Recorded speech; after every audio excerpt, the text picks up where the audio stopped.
Muito boa noite ou boa tarde a todos os que escolheram estar conosco. São todos muito bem-vindos, estamos felizes por estarmos juntos.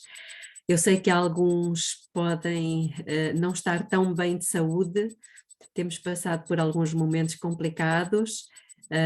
Esta onda está varrendo muitos de nós, mas pela graça de Deus aqui estamos, é mesmo pela graça. Obrigada por abrirem as vossas janelinhas, o que é muito bom para mim, sinto-me acompanhada. Vamos então dar início à segunda palestra, subordinada ao tema do grande conflito, que ainda começou há pouco tempo, mas temos um caminho bom para percorrer. Antes mesmo de começar, vamos curvar as nossas cabeças e falar com o nosso Deus. Querido Deus, querido Pai que está nos céus, aqui estamos, Senhor, para louvar e bendizer o seu nome, porque o Senhor é o Criador, o dono e o Senhor de todas as coisas. Na sua mão está a cura, nas suas mãos está o poder de restauração, está todo o poder, Pai, para fazer uma transformação grande na sua igreja. Ansiamos, ó Pai, ansiamos do fundo do nosso coração a vinda de Jesus. Temos saudades de estar na sua presença, livres de tudo aquilo que nos perturba, de tudo aquilo que nos tira a paz. Por isso queremos suplicar que o Senhor venha operar um reavivamento e uma reforma profundos na vida da sua igreja, do seu povo, para que nós possamos ajudar o Senhor a preparar um povo para a sua vinda. Amém. Que o seu Espírito desça com poder sobre nós. Ansiamos as maravilhas que o Senhor ainda irá operar em nós e através de nós. Queremos colaborar neste trabalho, nesta última missão de salvar muitas pessoas, arrebatando-as das mãos do inimigo que as tem perturbado, que as tem adoecido, que as tem feito cair na lama. Que o Senhor nos conceda a graça de podermos participar dessa obra. Para isso, precisamos preparação e aqui estamos para que o Senhor nos prepare. Fale conosco, Pai. Que o seu Espírito seja o nosso professor, o nosso mestre. Dê-nos o fogo do Espírito Santo a queimar nos nossos ossos, para que haja em nós o mesmo sentimento que houve também em Cristo Jesus. É o que lhe suplicamos em seu santo nome. Amém. Amém. Muito bem, então vamos avançar e vamos continuar o assunto que estávamos a falar no sábado passado. E, portanto, estávamos no tempo da Revolução Francesa. E vamos hoje ver um pouco mais em detalhe porque é que esta revolução aconteceu. Porque é que ela foi tão mortífera? Porque é que as pessoas reagiram daquela forma? Porque é que houve tanta crueldade? Porque é que houve tanto derramamento de sangue? Porquê? O grande conflito, eu estou a seguir o livro, quem tiver esta edição pode abrir na página 227, capítulo 15 do grande conflito. No primeiro parágrafo diz o seguinte: Roma tinha representado falsamente o caráter de Deus e pervertido os seus mandamentos. E agora os homens rejeitavam tanto a Escritura Sagrada como o seu autor. Então estamos a ver aqui já um pouquinho o porquê das pessoas terem virado tão cruéis. Porque Roma tinha representado falsamente o caráter de Deus.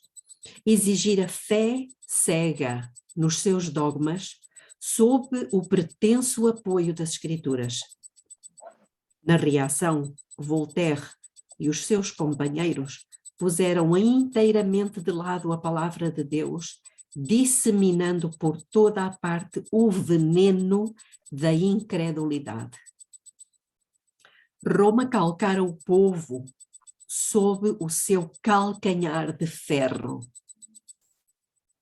Lembram-se que no livro de Daniel, no capítulo 7, falando de Roma, Deus a representou como um animal terrível e espantoso, com dentes de ferro, lembram-se?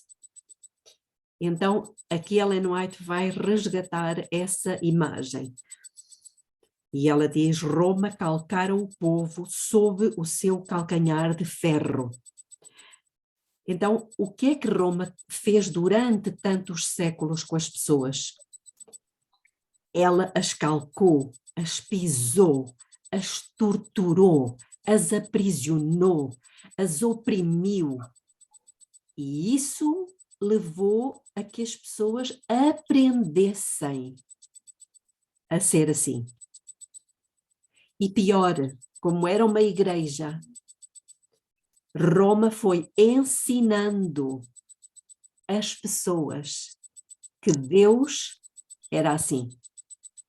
Deus era cruel, Deus era tirano, Deus era injusto, Deus oprimia as pessoas, Deus não tinha compaixão. E foi esta imagem, como Satanás queria que fosse, que Roma foi ensinando o povo a ter.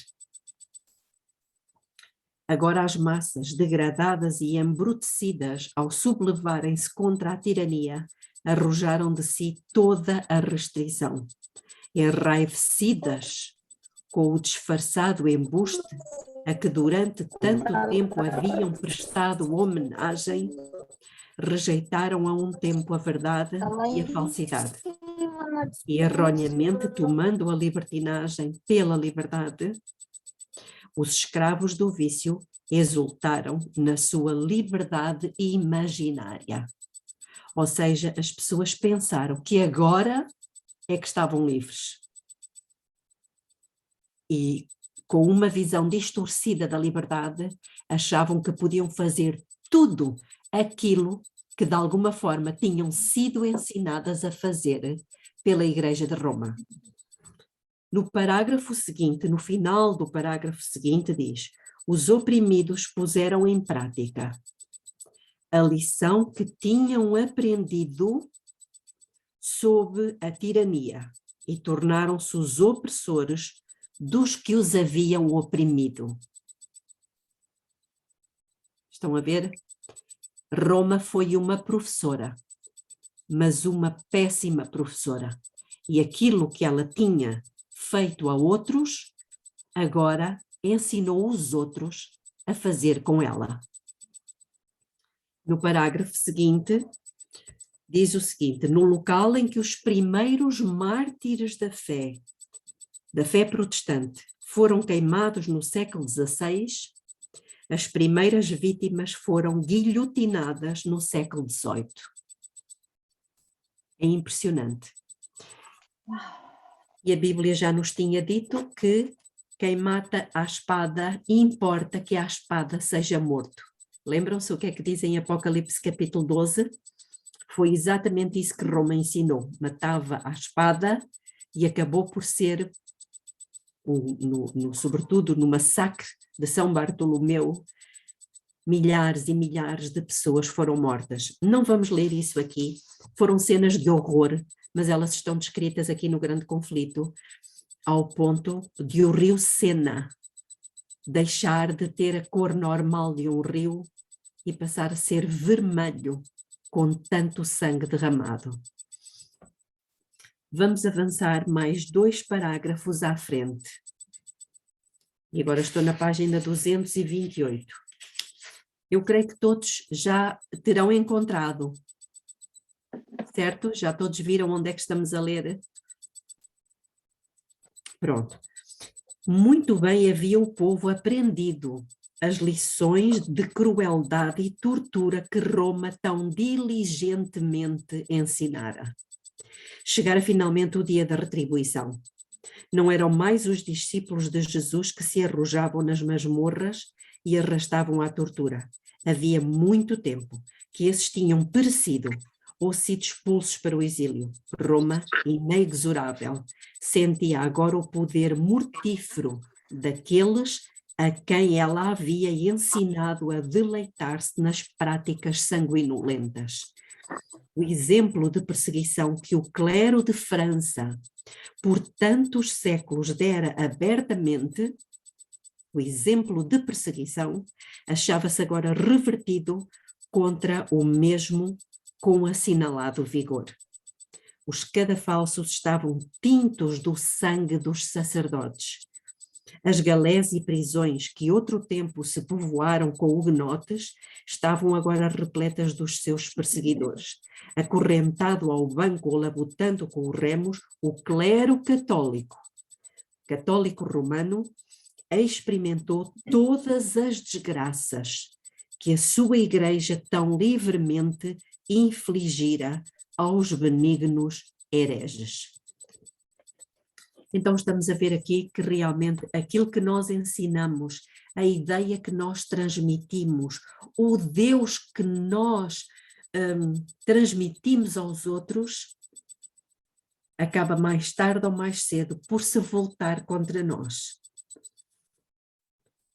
Mais uns parágrafos à frente, 2, 3, 4 parágrafos à frente, e diz o seguinte: quando o erro se descobre sob um aspecto, Satanás apenas o mascara sob disfarce diverso e as multidões recebem-no tão avidamente como a princípio. Quando o povo descobriu, isto é muito importante, quando o povo descobriu que o romanismo era um engano e ele não podia por este meio levá-lo à transgressão da lei de Deus, compeliu-o a considerar todas as igrejas como fraude e a Sagrada Escritura como fábula, e pondo de lado os estatutos divinos, entregaram-se à desenfreada iniquidade. Portanto, isto foram resultados tal e qual como Satanás queria que fossem. Irmãos, nós hoje temos uma grandíssima responsabilidade: transmitir ao mundo o caráter de Deus. E eu gostava de dizer o seguinte: há duas definições que a Bíblia dá de Deus. Prestem atenção. A Bíblia diz, uma, que Deus é amor. Mas a Bíblia também diz que Deus é espírito. Então, o que é ter uma natureza espiritual? É ter uma natureza amorosa. Porque Deus é amor e Deus é espírito. Irmãos, nós precisamos aprender a ter natureza espiritual, porque os verdadeiros adoradores, como é que adoram a Deus? Em espírito. E se Deus é espírito, mas é amor, o que é uma natureza espiritual? É uma natureza amorosa. E é disso que o mundo está à espera. E é isso que o mundo não conhece. E foi para isso que Deus nos chamou, irmãos, para demonstrarmos ao mundo a sua bondade, a sua natureza amorosa. Porque o mundo vê exemplos de maldade naqueles que se dizem cristãos. Mas nós não somos cristãos quaisquer. Nós fomos chamados para representar de uma forma justa o caráter de Deus. E o nosso Deus é um Deus de amor, um Deus amoroso. Amoroso com todos, até para com aqueles que são ingratos e maus. Bom, uns parágrafos mais à frente, e já estamos quase no final deste capítulo, portanto, 1, 2, 3, 4, 5, 6, o sexto parágrafo a contar do fim, no sexto parágrafo a contar do fim, diz-nos o seguinte: as fiéis testemunhas de Deus, mortas pelo poder blasfemo que subiu do abismo. Ainda se recordam qual foi a besta que subiu do abismo? A Celeste está a dizer que sim. E os outros? Qual foi a besta que subiu do abismo? Espiritismo. Satanás, né? Satanás. O ateísmo. O ateísmo. Muito bem, minha irmã, o ateísmo. E quer esta besta, quer a que sobe do mar, quer a que sobe da terra, todas elas estão ao serviço do dragão. Não é verdade? Todo o poder que é cruel, tirânico, teimoso, ditador, opressivo, hipócrita, todo ele está ao serviço de quem? Está ao serviço da serpente. O reino de Deus tem outras prerrogativas. Não se esqueçam. É um poder amoroso, gentil, cortês, simples, generoso, condescendente, perdoador. É disto que Deus está à espera, que seja revelado pelos seus filhos. Então as fiéis testemunhas de Deus mortas pelo poder blasfemo que subiu do abismo não deveriam por muito tempo ficar em silêncio.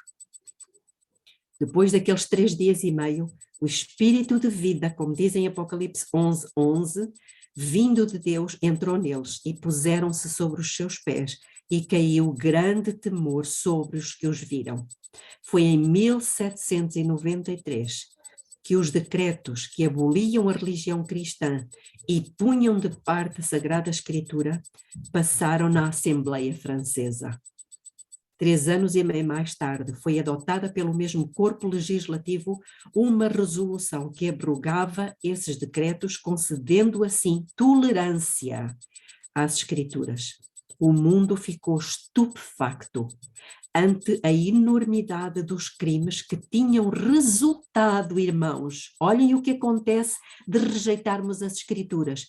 Crimes que tinham resultado da rejeição dos oráculos sagrados, e os homens reconheceram a necessidade da fé em Deus e na sua palavra como fundamento da virtude e da moralidade. Irmãos, como diz aqui, o mundo reconheceu que sem as escrituras sagradas e sem os princípios de valor moral que elas transmitem, o homem se torna um autêntico animal, capaz dos piores crimes. França chegou à conclusão de que era necessária a escritura sagrada na vida das pessoas. Louvado seja Deus. E chegamos ao fim do capítulo 15. O que é que Deus nos diz agora nos capítulos a seguir? Nós vamos dar um saltinho para a página 240. Página 240, ou seja, para o último parágrafo do capítulo 16. Este capítulo 16, que tem por título O Mais Sagrado Direito do Homem, vou ler apenas um pequenino parágrafo que diz o seguinte: vendo o malogro dos seus esforços em aniquilar a verdade pela perseguição, Satanás, de novo, recorreu ao plano de condescendência que dera como resultado a grande apostasia e a formação da Igreja de Roma. Induziu os cristãos a aliarem-se não com os pagãos, mas com os que, pelo seu apego às coisas deste mundo, tinham demonstrado ser tão verdadeiramente idólatras como o eram os adoradores de imagens de escultura. E os resultados desta união não foram menos perniciosos, então, do que nos séculos anteriores. Então, reparem, Satanás tinha conduzido as pessoas à adoração de imagens, de relíquias durante todos aqueles séculos, e agora levou-as desse ponto a outro. Qual era o outro? O mundanismo, o amor às coisas do mundo, às coisas que brilham.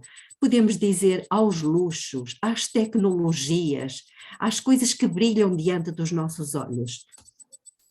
Diz que o orgulho e a extravagância eram acoroçoados sob o disfarce da religião, e as igrejas tornaram-se corruptas.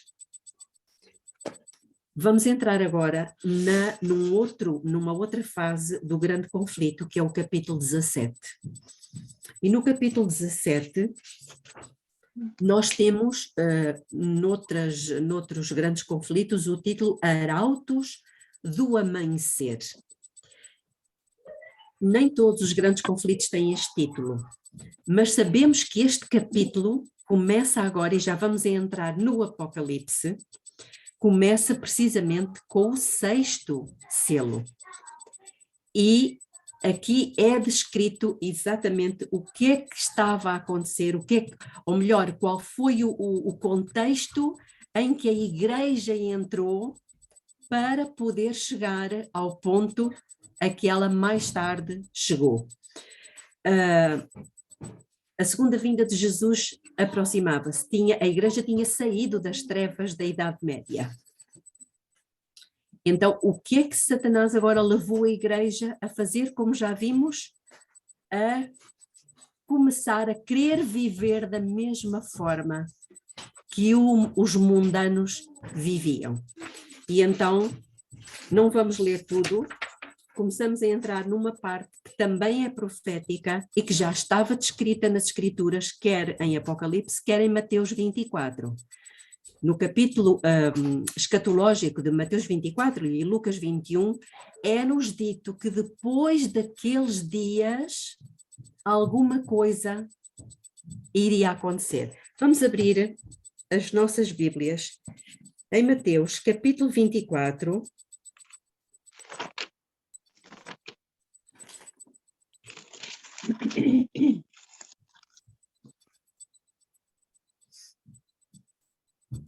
Capítulo 24, vamos ler a partir do versículo 20.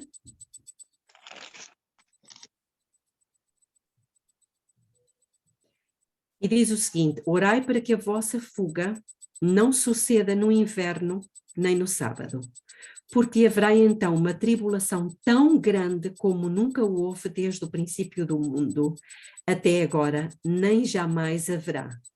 E se aqueles dias não fossem abreviados, ninguém se salvaria, mas por causa dos escolhidos serão abreviados aqueles dias. E então, no versículo, vamos dar um saltinho agora para o versículo 29 e diz: logo depois da tribulação daqueles dias, irmão, está a falar de quais dias? Quais foram as tribulações desses dias? Foi precisamente o período da Idade Média. Depois da tribulação desses dias, o que é que Deus disse que iria acontecer? Haveria sinais no sol, na lua e nas estrelas. Então, nós percebemos aqui neste capítulo do grande conflito, depois do calabouço, da tortura. Eu estou na página 245 do grande conflito, irmãos, do capítulo 17. Portanto, para quem me quiser acompanhar, 1, 2, 3, 4, 5, 6, 7, 8, 9, 10, 11. No 11º parágrafo do capítulo 17, diz: do calabouço da tortura, da forca, onde santos e mártires testificaram da verdade, vem através dos séculos a voz da sua fé e esperança. E quem é que Deus levanta? Deus tinha levantado os valdenses, depois John Wycliffe na Inglaterra, Martinho Lutero na Alemanha, que deu continuidade e que leu os escritos de Wycliffe, Melanchthon, Knox, Ridley e Latimer, Baxter e por aí adiante. E 3 parágrafos mais à frente diz que a profecia não somente prediz a maneira e objetivo da vinda de Cristo, mas aponta sinais pelos quais os homens podem saber quando a mesma está próxima.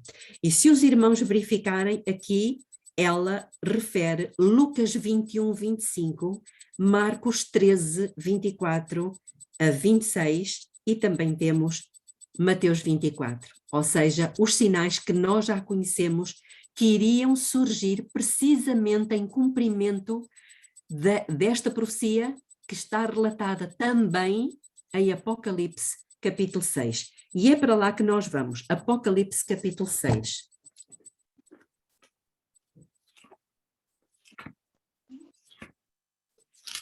Apocalipse, capítulo 6,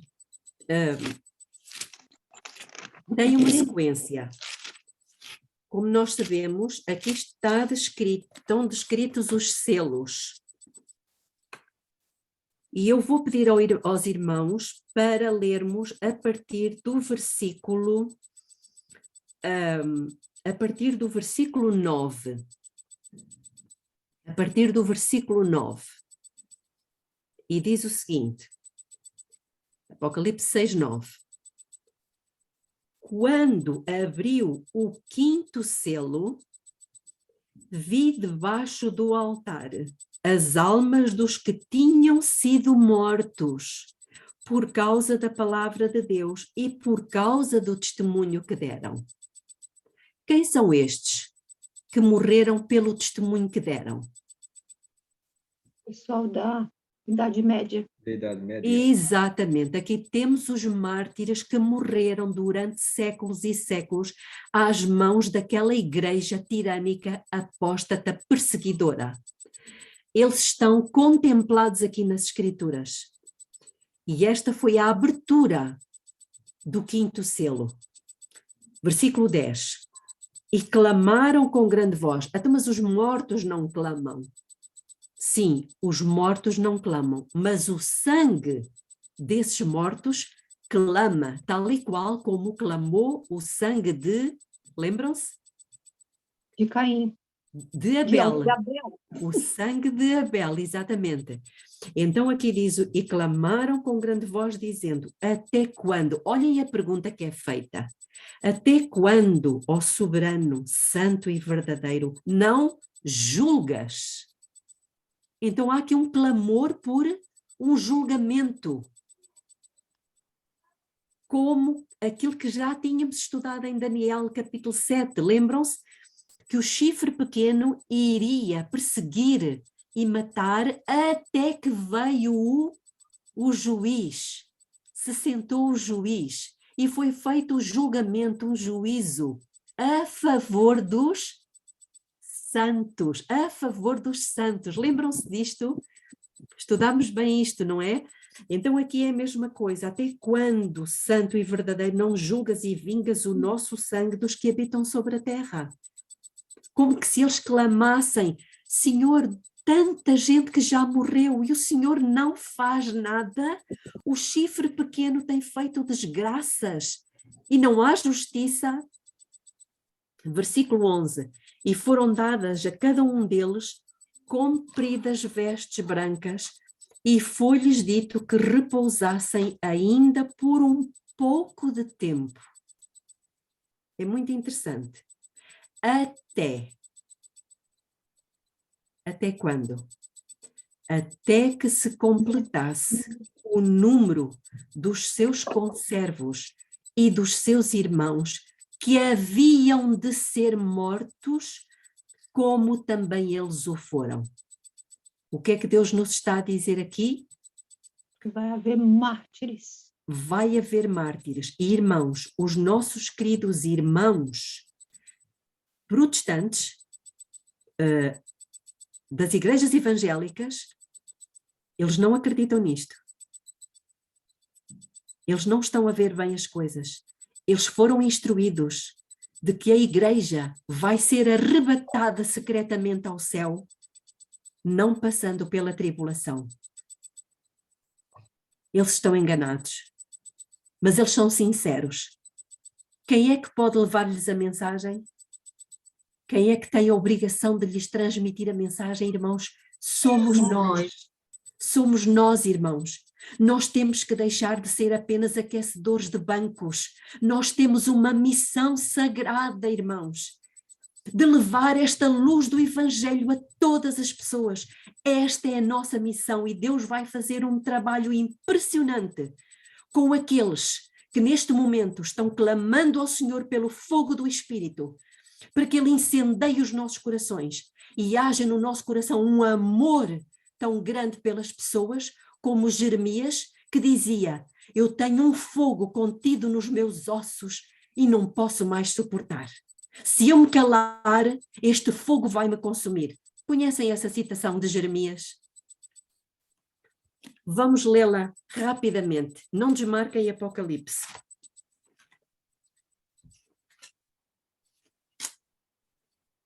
Vamos a Jeremias, capítulo 20.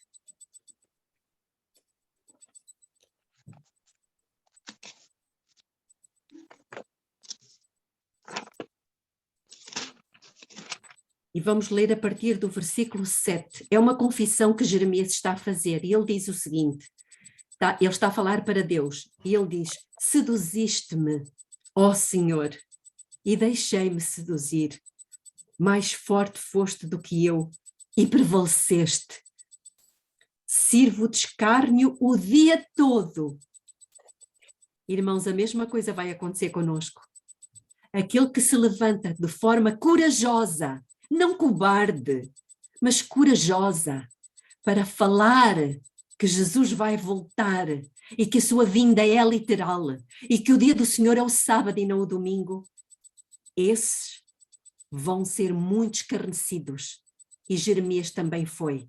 Vão se rir de nós e muitas vezes são os da nossa própria casa, são os da nossa própria família, que vão mofar de nós, vão fazer troça. E muitas vezes nós temos vergonha que trocem de nós e ficamos calados, ficamos envergonhados.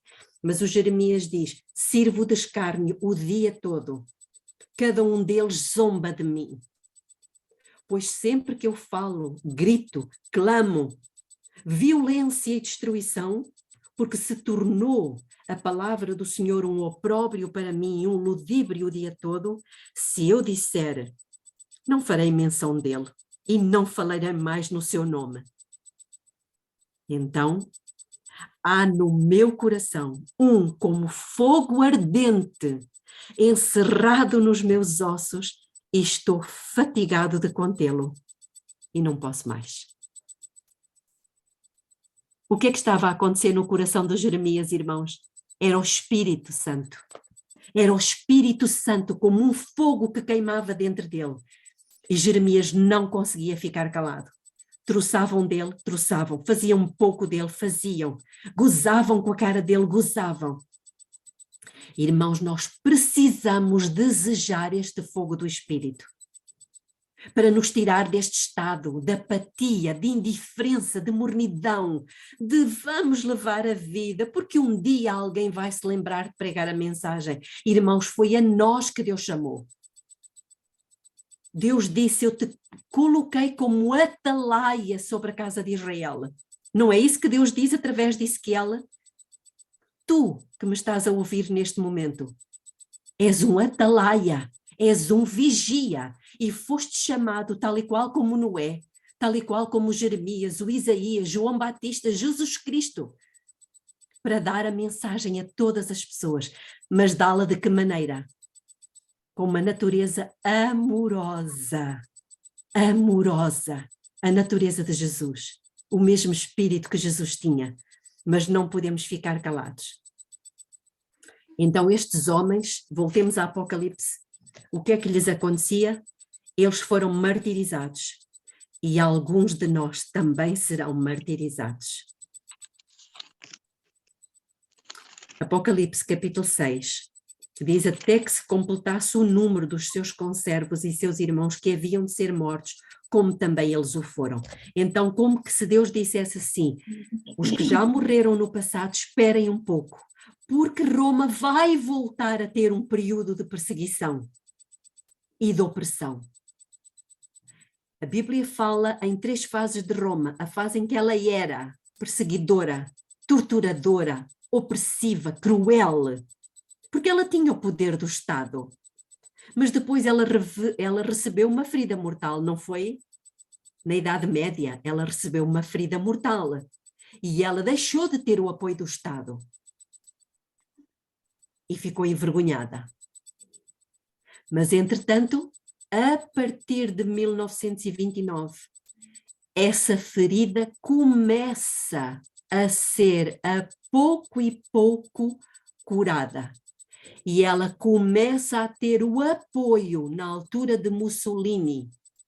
Mussolini deu apoio ao Papa e devolveu-lhe alguns territórios papais e uma fortuna em liras, e foi assinado um tratado, o Tratado de Latrão, na igreja de São João de Latrão.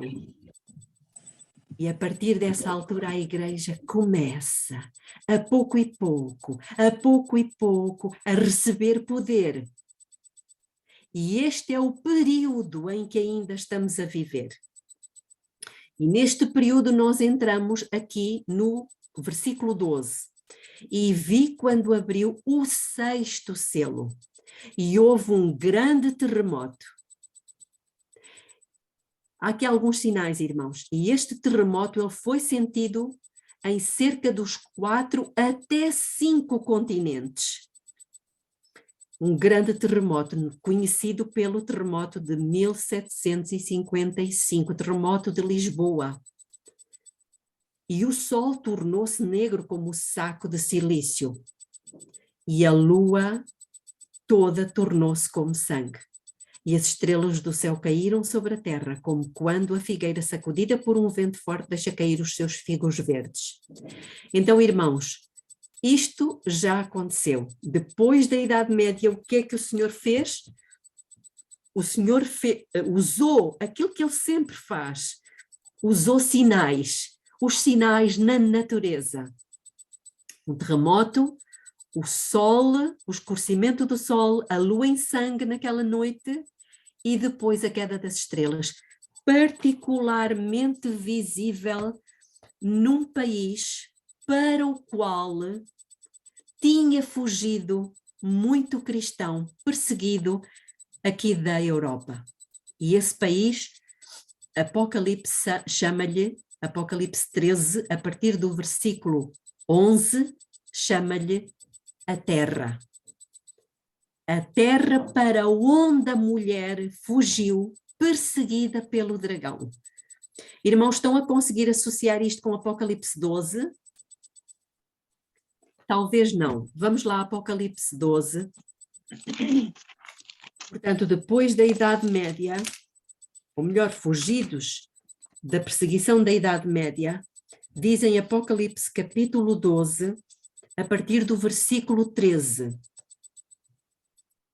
Quando o dragão se viu precipitado na terra, e estamos a falar depois da morte de Cristo, ele jamais teve acesso aos concílios ou às portas do céu. Quando ele se viu precipitado na terra, perseguiu a mulher que dera à luz o filho varão. Como é que ele perseguiu a mulher? Já vimos há pouco através da igreja apóstata, que fez muitos mártires. E foram dadas à mulher as 2 asas da grande águia para que voasse para o deserto, ao seu lugar onde é sustentada por um tempo e tempos e metade de um tempo, fora da vista da serpente. Aqui temos o período de 1260 anos de perseguição papal, mas a dada altura, alguns dos cristãos aqui da Europa, eles acabam por fugir. E diz o versículo 15, e a serpente lançou da sua boca atrás da mulher, ou seja, atrás dos crentes, água como um rio. O que é isto? Água como um rio. São exércitos papais. É perseguição. E era exatamente isso que acontecia. Lançou atrás da mulher água como um rio. Para quê? Para fazer que ela fosse arrebatada pela corrente. Ou seja, o desejo de Satanás era destruir completamente todo e qualquer cristão. Sempre foi assim. O versículo 16. A terra, porém, acudiu à mulher. O que é a terra? O continente norte-americano. Foi a terra que acudiu à mulher. E a terra abriu a boca e tragou o rio que o dragão lançara da sua boca. E o dragão irou-se contra a mulher e foi fazer guerra aos demais filhos dela, os que guardam os mandamentos de Deus e têm o testemunho de Jesus. E o dragão parou sobre a areia do mar. Portanto, este é o período que nós sabemos que a Igreja ficou preservada da ira do dragão, aqui na Europa, e foi estabelecer-se num lugar chamado a Terra, que a princípio foi o berço da nossa Igreja. E, portanto, foi agora para aí, para aquele lugar deserto, para onde a mulher tinha fugido, que Deus decidiu despertar o seu povo, trazendo aqueles sinais que lemos há pouco. Então, aqui no grande conflito, fala precisamente do capítulo 17, do terremoto de 1755, fala também do dia 19 de maio de 1780, enfim, de todos os sinais que lemos há pouco, o dia escuro, não é? Até que chegamos à página 250. Ou seja, estes sinais que Deus enviou e que foram particularmente visíveis nos Estados Unidos da América do Norte, eles serviram para quê, irmãos? Eles serviram para despertar as igrejas. Já existia várias igrejas, como já vimos, não era só a católica, a batista, a metodista, a luterana, a pentecostal, portanto já havia várias igrejas que precisavam de ser acordadas, despertadas para a necessidade de voltarem a estudar as Escrituras. Porquê? Porque agora iríamos entrar num período do tempo do fim. Ou seja, o período da última igreja, da igreja de Laodiceia. E nós encontramos isto muito bem descrito no livro Primeiros Escritos, no capítulo que tem por título O Fim dos 2300 anos, ou 2300 dias. Não vamos ler esse capítulo, porque já o fizemos aqui em detalhe, mas irmãos, era importante que nós tivéssemos a noção em mais detalhe do que é que aconteceu nessa data. Portanto, Deus tinha se servido de todas as outras igrejas para quê? Para purificar o santuário. Lembram-se? Daniel 8,14 diz até 2300 tardes e manhãs e o santuário será purificado. Até. Ou seja, Deus foi purificando os móveis do santuário, ou seja, foi restaurando as verdades contidas nos móveis do santuário através das várias igrejas que Deus foi levantando. Lembram-se? Termos visto isso já. E, portanto, chega-se então à última parte. A última parte da corrida. E quem é que Deus levanta? Um movimento. A seguir à igreja luterana, a igreja de Martinho Lutero, luterana, está certo, não é? O que é que Deus levantou? Qual foi o movimento que Deus levantou? Batista? Não. Adventista. O movimento adventista. Era aquele movimento que proclamava o segundo advento. E muitos dos crentes naquela altura ficaram literalmente no lugar santo, voltados para o lugar santo, lugar onde Jesus já não estava. Jesus já se tinha levantado do lugar santo e tinha ido ao lugar santíssimo, onde já estava o seu Pai. Sabem o que é que ele foi fazer ao lugar santíssimo? Eu sei que todos sabem. Como? Iniciar o julgamento. Iniciar o julgamento, que é sinônimo de quê? De receber o reino. Meus irmãos, ele está neste momento recebendo o reino. Ou seja, está sendo feita uma investigação para ver quem é que aceita pela fé vestir a justiça, as vestes da justiça de Cristo. Porque o que é que Jesus tinha dito nessa altura? Quando ele se levantou do lugar santo, levantou a sua mão direita ao céu e o que é que ele disse? esperem um pouco. Vou a meu pai receber o reino.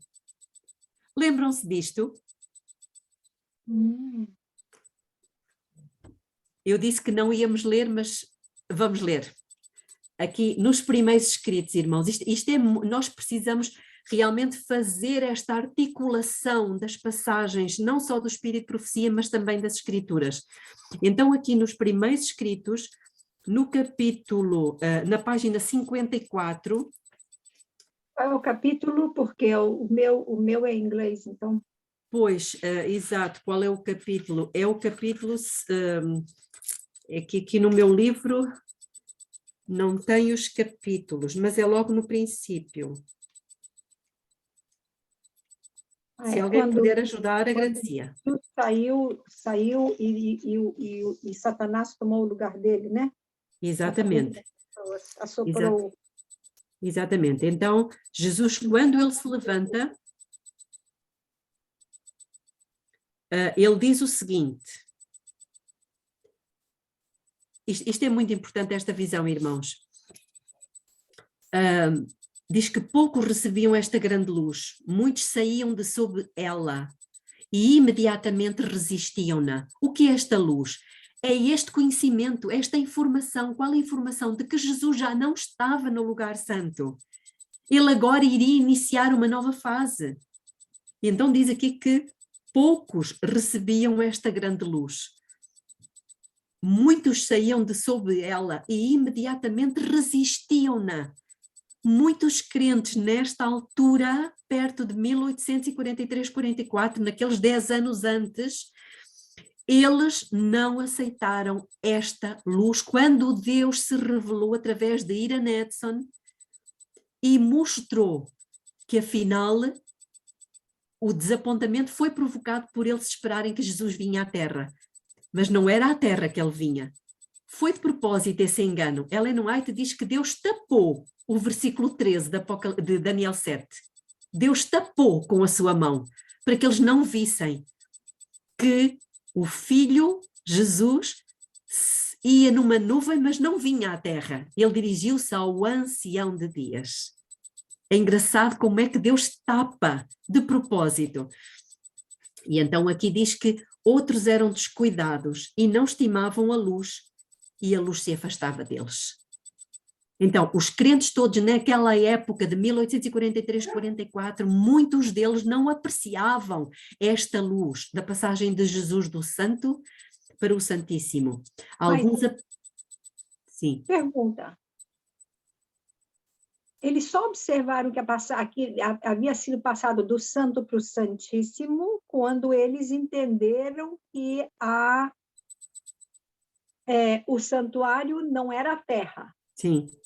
Certo? Sim, sim. Então, não pode ter sido 43 e 44, tem que ter sido depois de 44, quando eles foram esclarecidos sobre esse detalhe. Sim, foi logo após naquela noite, depois do desapontamento, lembram-se que o Ian Edson ele ia atravessar o milheiral e foi aí que ele ficou para trás, havia um outro irmão que estava à frente, eles tinham chorado a noite toda, e quando o Ian Edson, ele tem aquela visão do santuário e Deus lhe mostrou exatamente o que é que tinha acontecido.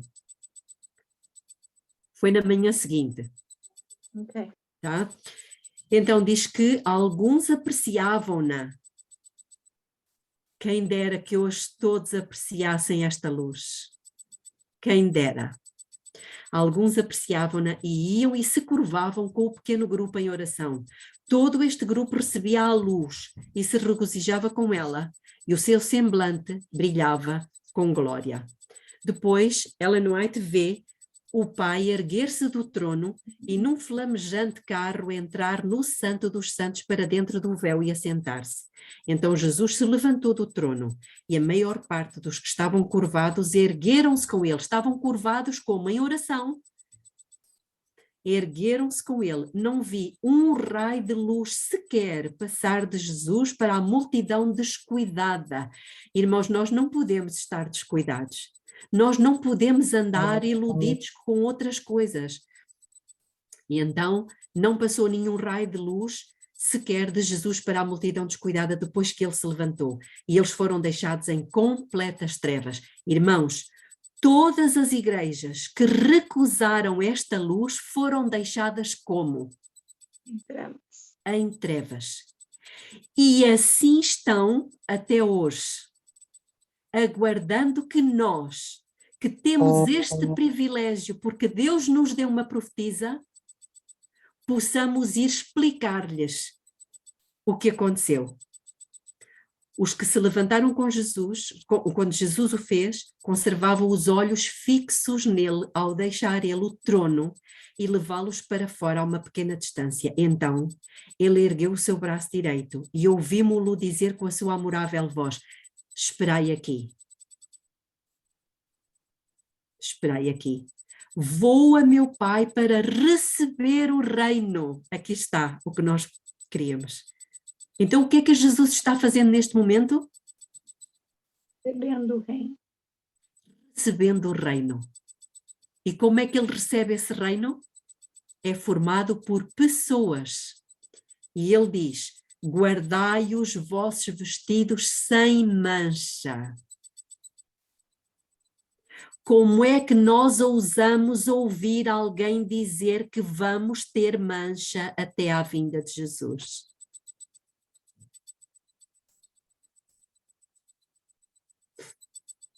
Guardai os vossos vestidos sem mancha, e em breve voltarei das bodas e vos receberei para mim mesmo. Irmãos, se depois dermos um saltinho no grande conflito ao capítulo que tem por título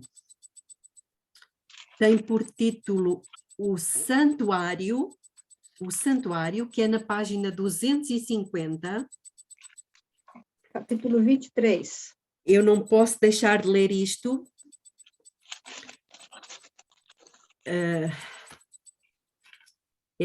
o capítulo 59. 59? Não tem. O grande conflito não tem tantos Não, capítulos. desculpa, não é o grande conflito, é os primeiros escritos. É os primeiros escritos. Tem por título o santuário, capítulo 59. Já estamos todos?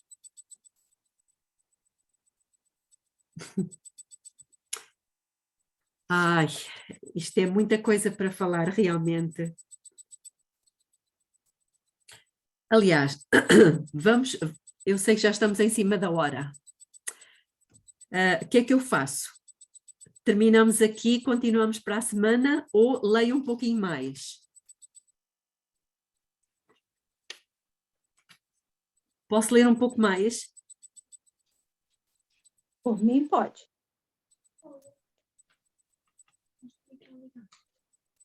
Ok, então vou ler. Na página 249 dos primeiros escritos,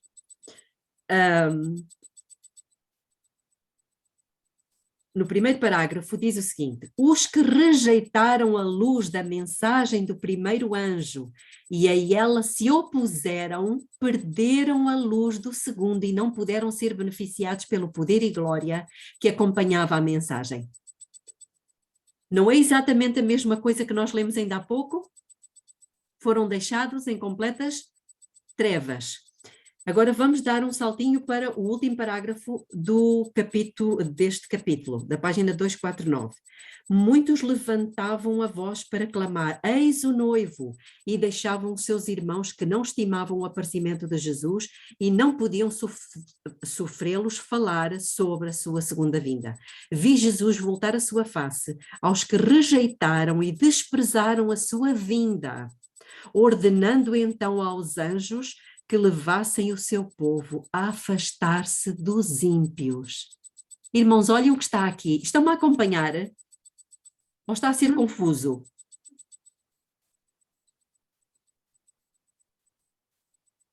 Nesta altura, 1843-44, o que é que acontece? Eles foram levados a afastar-se dos ímpios, para que não fossem contaminados. O que é que Jesus tinha dito? Vou a meu Pai receber o reino. Guardem os vossos vestidos sem mancha, ou seja, não se contaminem com os ímpios.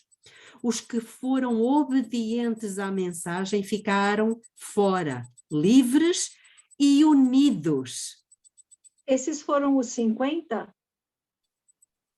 Aproximadamente 50 pessoas?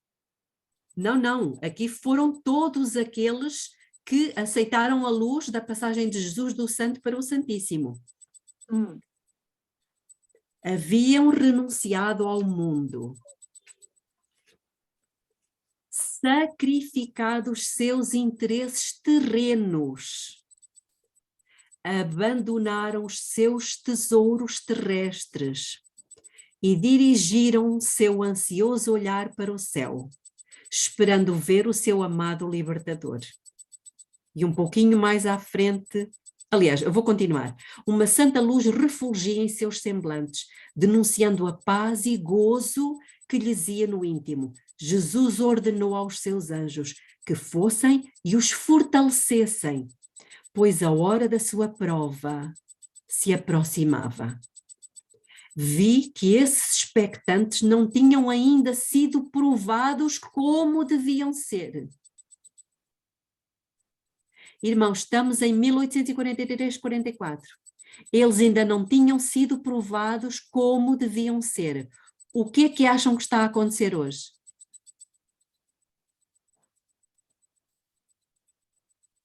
A mesma coisa. A mesma coisa, nós precisamos ainda de ser provados, ainda temos restos de mundanismo, ainda temos muita vaidade, muita presunção, muito orgulho, muita justiça própria. Ela continua, não tinham sido provados como deviam ser, não estavam livres de erros, e vi a misericórdia e a bondade de Deus em enviar uma advertência ao povo da terra, bem como repetidas mensagens para levá-los a diligente exame do coração, ao estudo das Escrituras, a fim de poderem despojar-se de erros que haviam sido recebidos de pagãos e papistas. Por meio dessas mensagens, Deus tem estado a conduzir o seu povo. Ela agora passa para os tempos de hoje. Deus tem estado a conduzir o seu povo para onde ele possa operar por meio deles, por eles, com maior poder e aonde eles possam guardar todos os seus mandamentos. Irmãos, nós nos encontramos aqui. Podíamos ler no capítulo do santuário, mas não vamos ler, vou só ler aqui um pouquinho que diz: Jesus enviou os seus anjos. E agora isto é atual. Jesus enviou os seus anjos para guiar ao lugar santíssimo a mente dos que foram desapontados, lugar aquele a que ele, Jesus, tinha ido a fim de purificar o santuário e fazer uma obra especial de expiação por Israel. Jesus disse aos anjos que todos os que o achassem, então temos que procurá-lo, todos os que o achassem compreenderiam a obra que ele deveria realizar. Vi que, enquanto Jesus estivesse no lugar santíssimo, ele desposaria a Nova Jerusalém.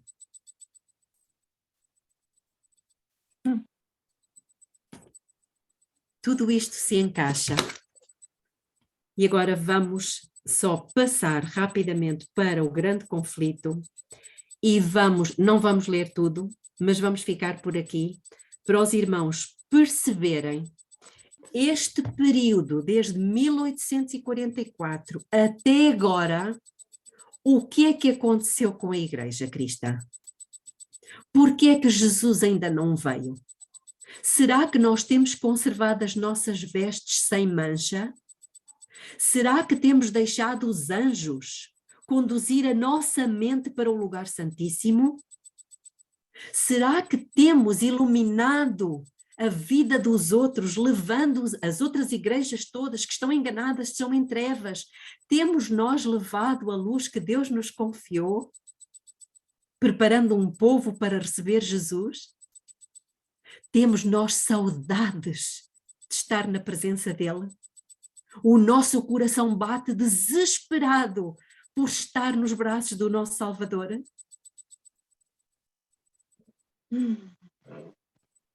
Se ainda não acontece isto, temos que fazer um profundo exame de consciência, um profundo exame de coração. E o grande conflito, para a semana vamos ver, o grande conflito descreve na perfeição e detalhe o que aconteceu com a igreja cristã. Exatamente como Satanás desejou que fosse. Serão cenas do próximo capítulo. Vou fazer uma oração. Querido Deus e Pai que está nos céus, aqui estamos, Senhor. Aqui estamos ainda nesta terra escura, fria, doente, contaminada.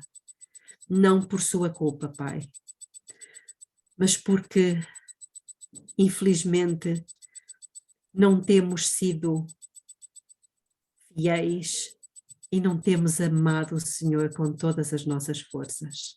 Perdoa-nos, Pai. Perdoa-nos a nossa negligência. Perdoa-nos a nossa apatia, a nossa indiferença. E faça cair sobre nós o grande poder incendiador do seu Espírito. Nós queremos suplicar que o Senhor desperte a sua igreja, os jovens, as crianças, as mulheres e os homens da sua igreja. Só o Senhor tem solução para o nosso problema. Dê-nos a alegria de podermos ainda ter o privilégio de colaborar nesta sagrada obra de preparar um povo para a vinda de Jesus. Grandes coisas o Senhor vai fazer por nós e através de nós. Que isso possa acontecer dentro em muito pouco tempo e que Jesus possa voltar logo. É o que lhe suplicamos por Jesus, o nosso Salvador. Amém.